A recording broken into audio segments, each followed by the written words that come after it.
এই একটা মন্দিরে এলাম।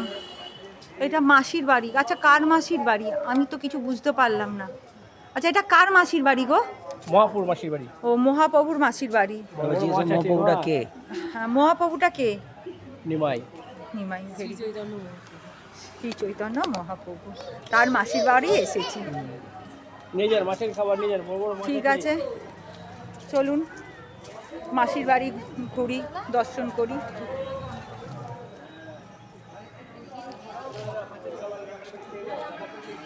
দেখি আমার ভাইয়ের মুখটা তুলি। ও বাবা, কি সুন্দর লাগছে। কৃষ্ণ গোপাল, আমার কৃষ্ণ আমার গোপাল সবটাই আমার টমা। একে একটু এমনি একটু বললাম, বুঝেছেন?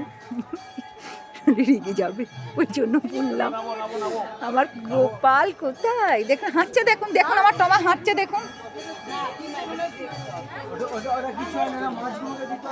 চলুন এই মন্দিরটা দেখে নি।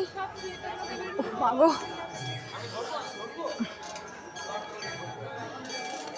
আচ্ছা আমি ওই পাশ দিয়ে যাই।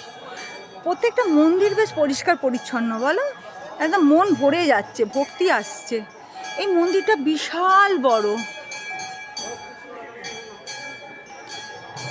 বিশাল বড়, একদম সাজানো গোছানো। রাধাকুণ্ডে মৎস্য সেবা নিয়ে যাও একটা খাবার, একটাই আছে। আমি না কি বড় বড় মাছ আছে,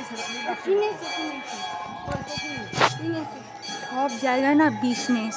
মাছের খাবার পয়সা দাও, এই পয়সা দাও, ভগবানকে নমস্কার করো পয়সা দাও, সবেতেই পয়সা দাও। উফ, বাপরে বাপ, আর পারি না, তাই না মানি বলো? সব জায়গায় পয়সা দাও। মানে দাঁড়াও, দেখুন আমার মামনিও তিলক করেছে, কি সুন্দর লাগছে। ওইটা রাধে রাধে।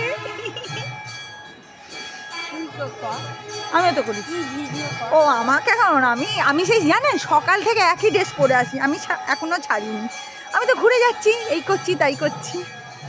এরা সবাই ঘুমিয়েছে, আমি ঘুমাইনি, এই হচ্ছে ব্যাপার। ঠিক আছে চলুন দেখি। ঠিক আছে, এই সব দেখা। ঠিক আছে, রাখছি এখন।